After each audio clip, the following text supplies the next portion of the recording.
JCLady.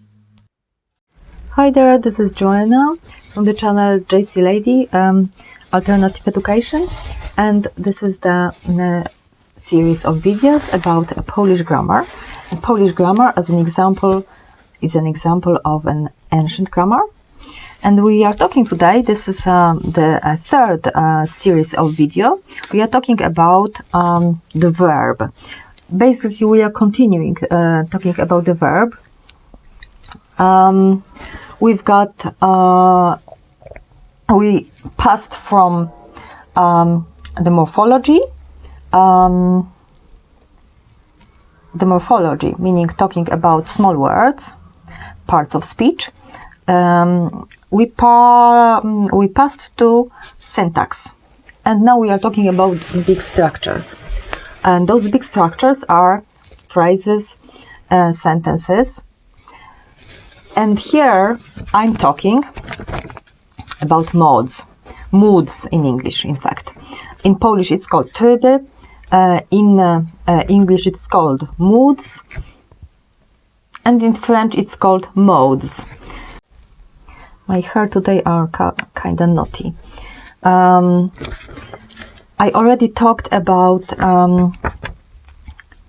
most moods. I made a video about all moods altogether, comparing them. And I talked about indicative mood. I talked about questions and requests. And I talked about imperative. And I talked about the mood expressing the will, which would be your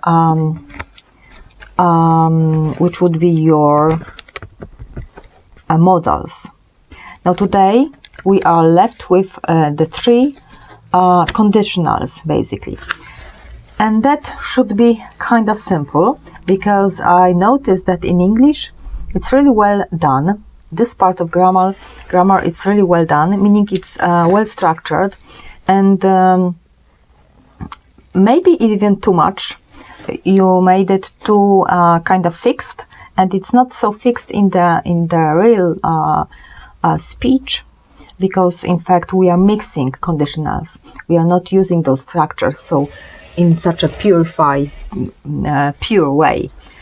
Anyway, it's true that what you have as three conditionals exists. And it exists in the language, of course, in each Indo-European language. And there are three of them. In Sanskrit, it said so. In French, it's not so fixed. They've got le conditionnel, and there are a few possibilities for it. But it doesn't really say 1, 2, 3. In some grammar it says, but it's sometimes I have impression that it's based on English grammar. Anyway, in Polish it exists also. We've got three of them. However, we don't really say it in the present grammar, because we say that there is one conditional, tryb przypuszczający, or some grammarians say that there are two of them. Now, I believe there are three of them. It's logical. And we will be going with what I put in my Polish grammar, but I will be telling you also about Sanskrit, which also talks about it. So, why three conditionals? Three conditionals because that's how it goes. Look, this first one, the dot is the bigger, meaning that the possibility that this will happen, the action will happen, is the biggest, and then it goes smaller, smaller, and smaller. So here is possible, very possible. Here it's possible, so 50-50, and here it's unlikely. Now let's talk about names and sentences. I mean forms. What will be the forms for it? Names, meaning, in fact, all of those conditionals, it's not only 1, 2, 3. They've got some names, and they are used in Sanskrit, for example. Now, in Polish, here, I call it a logical conditional.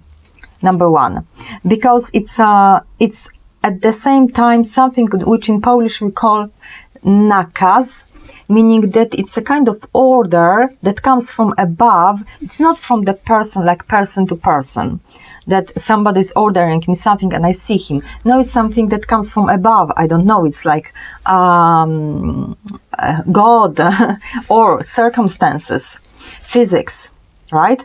So, meaning that the first conditional, it's logical in the sense that we see the conditions are so it's logical and it's obvious that it will happen, it must happen.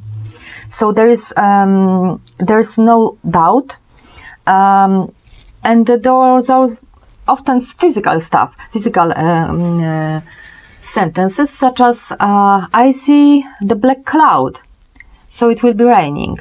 So I can make those such a sentence, which is quite simple, and you have an impression that I didn't use the conditional.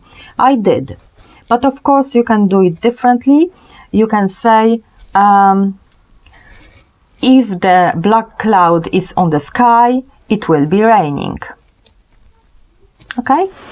So that's your first conditional. In Polish, we have a few possibilities. Even in English, you don't really use that. There are different possibilities. In Polish, we use also what you have if, and we call it jeśli. However, your if is... So my throat is in a bad condition and I need to drink.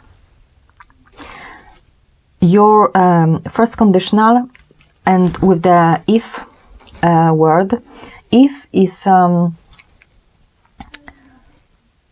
wide, I would say. It can contain different possibilities, and you use if in each conditional, in fact, beside other structures, but you use if, right?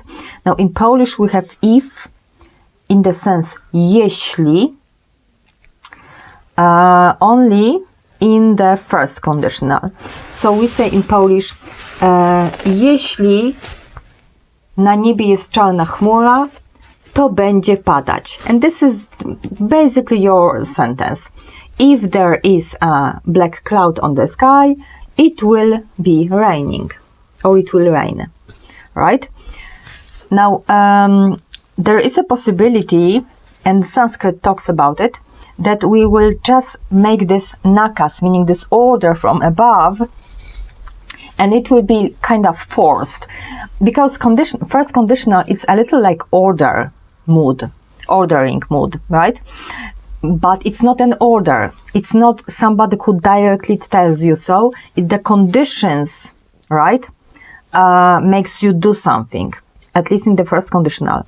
So you've got, so it's also, this first conditional is called nakaz, order from above, or forcing conditional, right? The conditional using the force. Because there is a structure in Polish that we use, it's with niech, and it's your let or make him do it, right? Or let him do it, or let it happen. And in fact, it's a first conditional, right? It's first conditional, and it can look like an order, but it's not really direct. So it cannot be an order, right? An order has to be to the second person, right? Directly talking to somebody. If it's something like this, this is more first conditional. At least in Polish and Sanskrit we use this structure, right? Now, I don't know how about English, because I didn't really, I didn't notice that English grammarians would put the structure let or make somewhere. It's like a structure, but what is it really? It's not really a modal, let or make. It's not really an order. Well, according to Sanskrit and Polish, it's a first conditional. Right? Because first conditional, it's you've got the conditions, and based on those conditions, it must happen. It must happen. And in the sense, let it be. Okay? Let him do it. Meaning, let him do it is also in the sense that give him the peace, right? Let him do it. Let him be with his God and with his conditions, right? Don't order, because something else will force him. That's it. Second conditional, the possibility for it to be realized is smaller. It's like 50-50. And in Sanskrit, it's called Namketa, I think. I don't remember exactly the name, but it translates basically into prayer or something. When it's like we have some free will and we have some influence on life, but there is another part, God, for example, or universe, that has influence on us, right? So it's 50-50. We can do something hard, but if we don't have a chance, or if the conditions are not right, it will not happen, right? So in fact, it's called a prayer, or it's called wishful thinking. In Polish, we say pobożne życzenie. That's a wishful thinking. Meaning, I'm doing my stuff as well as I can. Now, I'm wishing for God to help me. And here we use such structures, for example, as, oby, if that could happen. This is something like that. Because you don't have to have always full conditional. That's what I'm saying. Your conditionals 1, 2, 3 are so structured that you've got like if present tense, then you need to have future in first, and so on. While in fact, in real life, you are using different structures to express the conditional, right? And here it's oby poszedł, if only he would go, if only it would happen. Okay? If in the first conditional it was, let's say, let it be, right? So let it be, or it will be so, because I see it has to happen. It will happen, I'm sure. Then in the second would be I wish, could be a wish, or if only it would happen. And of course the normal conditional, meaning in Polish we use the word gdyby, and that would be again your if. But we don't use jeśli, we use gdyby, because there is gdybanie, meaning there is doubt. Okay, so there is a doubt. So we use gdyby, and it would be something like if only, right? And it's your second conditional, and we've got the same, right? If you go to the store, if you went to the store, please buy me that, or you could buy me that, right? You would buy me that. You've got those possibilities. And that's it, basically. In Polish it's the same, right? Gdybyś szedł do sklepu, kup mi coś tam. If you went to the store, buy me something. Or you could buy me something. Or you would, I don't know, he would buy me something, alright? It's the same. In Polish it's the same. Kupiłbyś. And that's it. And that's second conditional. And third conditional is, of course, something which is almost impossible. And you've got two cases. One is time, meaning time passed and it's not possible anymore. Okay? If I were younger, in fact, in third conditional, it should be but you use it, and it's in fact in the sense of condition, it's third. If I were younger, I would do it. But I'm not anymore because I'm 50, I don't know, I'm 80, right? However, maybe it's possible. I don't know. Anyway, here in third conditional you use usually past perfect, right? With had been or had gone, okay? I would buy it, okay? I would have bought it if it had been in the store. Something like that. So meaning it was in the past time and it's not possible anymore. It's the first case. But second is when somebody is not willing to do something, usually, right?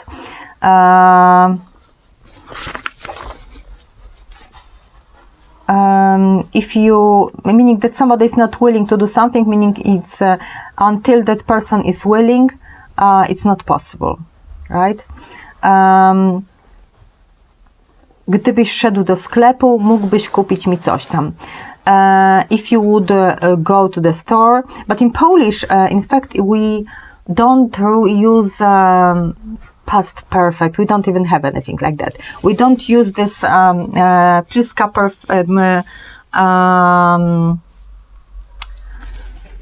well, first of all, I don't really say there is past time more past than the past. Even for conditionals, I don't accept it. So we don't use it. And this structure somewhere exists, but I don't know if it was invented or what. I don't think so. It doesn't exist now. And we don't need it. To say that something is not possible almost, we would just say